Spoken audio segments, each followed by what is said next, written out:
Hello दोस्तों, welcome to GK GS zone. GK GS zone में आप सभी का स्वागत है।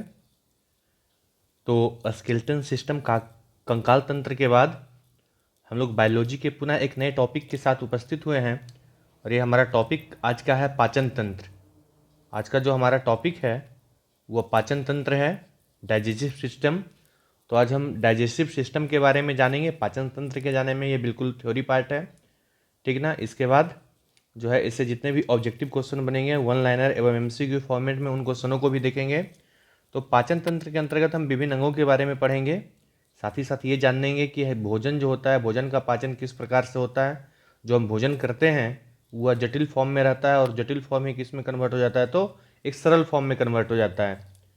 तो जो सबसे पहले इनके अंगों को देखेंगे तो जैसे माउथ हो गया, मुंह होता है, फेरिंग्स होता है, एसोफेगस होता है, liver, stomach, pancreas, gall bladder, small intestine, large intestine, anus, ठीक है। ये सभी जो है डाइजेस्टिव सिस्टम हमारे पाचन तंत्र का महत्वपूर्ण अंग है। इन्हीं अंगों के बारे में अच्छे से हम लोग अध्ययन करते हुए चलेंगे। तो एक बार आप लोग वीडियो को लाइक करते हुए चलिएगा और जिन्होंने चैनल सब्सक्राइब नहीं किए हैं वो चैनल भी सब्सक्राइब कर लेंगे। तो चलिए देखते हैं, क्लास की शुरुआत करते हैं। पाचन तंत्र के बारे में जानते हैं। सबसे पहले पाचन तंत्र होता क्या है।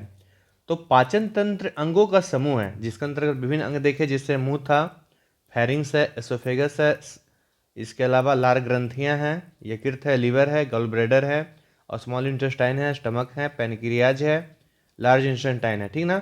तो वैसा अंग जो भोजन को पचाने में सहायक होते हैं, वैसा सभी अंग जो भोजन को पचाने में सहायक होते हैं, और इन अंगों के समूह को ही पाचन तंत्र कहते हैं, ठीक। तो ये सभी अंग मिलकर के क्या बना दिया गया है, तो पाचन तंत्र बनाया है। और बेसिकली जो पाचन तंत्र में होता है वह जटिल भोजन, जो हम भोजन करते हैं वो जटिल भोजन होता है, जैसे रोटी, चावल, दूध और मांस वगैरह जो हम खाते हैं यह जटिल भोजन है। इसी जटिल भोजन को पाचन तंत्र मीन्स ये सभी अंग मिल करके सरल पदार्थों जैसे कार्बोहाइड्रेट, प्रोटीन आदि में तोड़ दिया जाता है, ठीक ना। तो पाचन तंत्र में होता बेसिकली क्या है, तो जटिल पदार्थों को सरल पदार्थों में तोड़ा जाता है। आगे देखेंगे कि जो पाचन तंत्र है, मानव पाचन तंत्र को हम दो भाग में बांट करके अध्ययन करेंगे। मानव जो पाचन तंत्र इसको दो भाग में बांट करके पढ़ेंगे। एक तो हमारा आहार नाल हो जाएगा, एलिमेंट्री कैनल, और दूसरा जो है सहायक पाचक ग्रंथियां हैं जिससे पाचक रस निकलता है, ठीक है, एसेसरी डाइजेस्टिव ग्लैंड्स। तो आहार नाल के अंतर्गत क्या क्या आता है देख लेते हैं। मुख गुहा है, बकल कैविटी है, ग्रास नली, एसोफेगस है, अमाशय, स्टमक है, छोटी आंत, स्मॉल इंटेस्टाइन है, बड़ी आंत, लार्ज इंटेस्टाइन है, गुदा या फिर एनस है, ठीक। तो जो हमारा आहार नाल है, आहार नाल के अंतर्गत इन छेबों को रखे हैं। मुख गुहा, माउथ हो गया, वोकल कैविटी हो गया, इसके बाद ग्रास नली जिसे एसोफेगस इंग्लिश में बोलते हैं। इसके अलावा हमारा स्टमक है, पेट है, ये वाला भाग स्टमक हो जाएगा, पेट हो जाएगा, ठीक है। तो स्टमक हो गया। स्मॉल इंटेस्टाइन, तो ये जो बीच वाला जो भाग हम लोगों को दिख रहा है, ये वाला भाग जो दिख रहा है पूरा सबसे लंबा संरचना ही होता है, स्मॉल इंटेस्टाइन है। और ये जो बाहर का भाग है, ये वाला भाग, ये बड़ी आंत है, और लास्ट में गुदा हो जाएगा, एनस हो जाएगा। ये हमारे आहार नाल का भाग है। इसके अलावा हमारे बॉडी में कुछ क्या है, हमारे पाचन तंत्र के अंतर्गत कुछ पाचक ग्रंथियां भी है, जैसे लार ग्रंथि, हमारे मुख गुहा में लार ग्रंथि पाया जाता है, स्लेवरी ग्लैंड पाया जाता है। इसके अलावा यकृत है, जहाँ से क्या होता है कि विभिन्न पाचक ग्रंथियों, विभिन्न पाचक रसों का स्राव होता है, लीवर या यकृत है। नेक्स्ट पित्ताशय या गॉल ब्लैडर, पित्ताशय या फिर ये जो आपको हरा कलर का दिख रहा है पित्ताशय या गॉल ब्लैडर है, और पैनक्रियाज है। कौन, तो पैनक्रियाज है, ठीक। तो सहायक ग्रंथि में हो गया लार ग्रंथि, यकृत, पित्ताशय और अग्नाशय। चलिए अब एक एक करके डिटेल से हम लोग पढ़ेंगे। सबसे पहले देखेंगे मुख गुहा से शुरुआत करेंगे। तो जो हमारा पाचन तंत्र में है, पाचन की क्रिया मुख्यतः जो चालू हो जाता है हमारे मुख गुहा से ही प्रारंभ हो जाता है। जो हम भोजन करते हैं, भोजन में जैसे ही चबाते चबाते चबाते क्या होता है, हमारा भोजन का पाचन प्रारंभ हो जाता है, और अंततः जो भोजन का पाचन समाप्त होता है वो छोटी आंत में होता है। भोजन का पाचन कहाँ समाप्त होता है, तो ये जो आप देख पा रहे हैं ये वाला भाग छोटी आंत में, इस वाले भाग में भोजन का पाचन समाप्त हो जाता है। प्रारंभ कहाँ होता है, ये मुख में जब भोजन करते हैं तो यहीं से भोजन का पाचन प्रारंभ हो जाता है। और आखिरी में जो है भोजन का पाचन के फलस्वरूप इसमें जो जल बच जाता है उसका अवशोषण इस बड़ी आंत के द्वारा होता है, ठीक है। तो देखेंगे क्या कि पाचन की क्रिया मुख गुहा से प्रारंभ हुई है और छोटी आंत में समाप्त हो जाती है। बड़ी आंत में केवल जल का अवशोषण होता है। एक एक करके देखेंगे तो मुख गुहा, माउथ एवं बकल कैविटी के बारे में देखेंगे। तो सबसे पहले जानेंगे कि पाचन क्रिया कहाँ से प्रारंभ होता है, तो मुख गुहा से प्रारंभ होता है।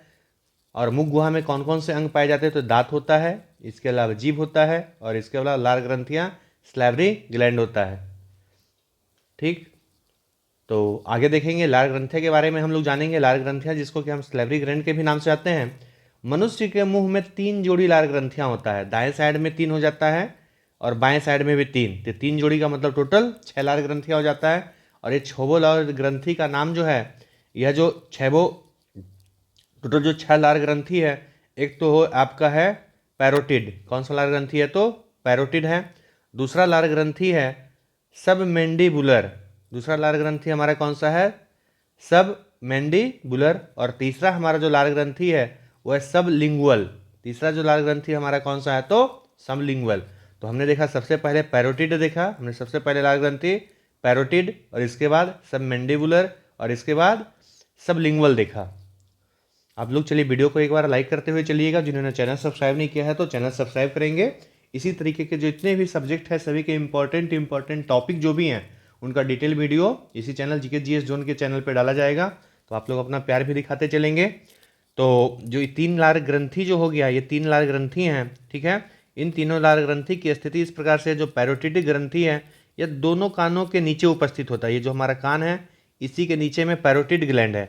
एक कान के नीचे एक और दूसरे कान के नीचे दूसरा हो जाएगा। पैरोटिड ग्लैंड टोटल कितना हो जाएगा, तो 2 हो जाएगा। और कहाँ पे पाया जाता है, क्वेश्चन पूछा जाएगा तो कान के नीचे वाले भाग में। अगला है सब मैंडिबुलर। नेक्स्ट है सब मैंडिबुलर, ये दोनों जबड़ों के नीचे उपस्थित एक एक उपस्थित होता है। दोनों जबड़ों के नीचे एक एक उपस्थित होता है, कौन सा, सब मैंडिबुलर। और तीसरा है सबलिंगुअल। तीसरा जो है हमारा यह है सबलिंगुअल। और सबलिंगुअल होता कहाँ है, तो जीभ के दोनों ओर होता है। इस प्रकार से टोटल लार ग्रंथि कितना होता है, 6 होता है। 3 जोड़ा या फिर 6 बोल सकते हैं। तो जो सांप होता है, सांप में जो पैरोटिड ग्रंथि है, ठीक, वही जहरीली थैली का काम करता है। जो सांप जो होता है, सांप में जो लार ग्रंथि है पैरोटिड, उसी में क्या होता है, जहरीली थैली होता है, लार के रूप में ही बाहर निकलता है।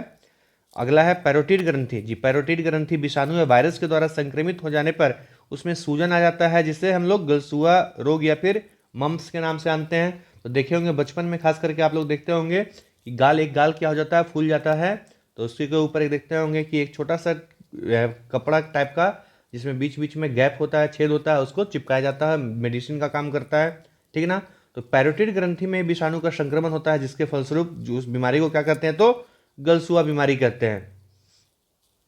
आगे है लार ग्रंथि के बारे में। अगर प्रतिदिन की बात की जाए लार कितना निकलता है, तो 1 से लेकर के 1.5 लीटर लार का स्राव होता है।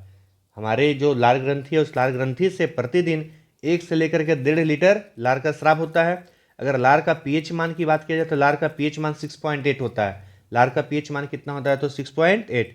जो लार निकलता है उस लार में 99% तो जल होता है और 1% पाचक एंजाइम होता है। लार में 99% जल होता है और 1% पाचक एंजाइम होता है। और ये पाचक एंजाइम कौन कौन सा है, तो पाचक एंजाइम है लाइसोजाइम, टाइलिन, डायस्टेज और म्यूलिन, ठीक है। तो हम लोगों ने देखा था पैरोटिड देखा था। अच्छा, अगर बड़ा छोटा की बात किया जाए, सबसे बड़ा पैरोटिड है। सबसे बड़ा कौन सा है, तो पैरोटिड है, पैरोटिड लार ग्रंथि है। और सबसे छोटा है सबलिंगुअल है। तो जो 1% पाचक एंजाइम है, तो पाचक एंजाइम होता कौन कौन सा है, लाइसोजाइम, टाइलिन, डायस्टेज और म्यूलिन। हम इन चारों के बारे में पढ़ेंगे, अच्छे से डिटेल अध्ययन करेंगे, इन चारों के बारे में जानेंगे।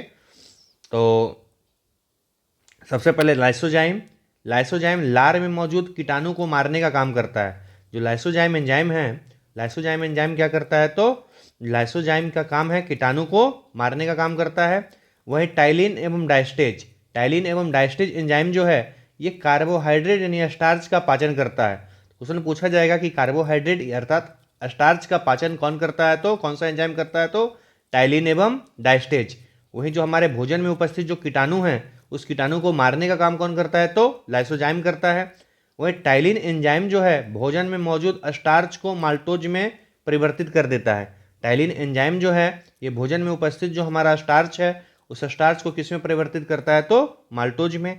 और म्यूलिन जो है, म्यूलिन भोजन में मिलकर के उसे चिपचिपा कर देता है। जो म्यूलिन एंजाइम है, ये भोजन में मिलकर के भोजन को चिपचिपा कर देता है, जिससे कि भोजन को निगलने में बहुत ही आसानी होता है। ये पहले ही इस पॉइंट को हम लोग देख चुके हैं कि पैरोटिड ग्लैंड, एक तो आप देखे थे सांप में जो जहरीला जहरीला भाग होता है वो किस ग्रंथि में पाया जाता है, तो पैरोटिड में पाया जाता है।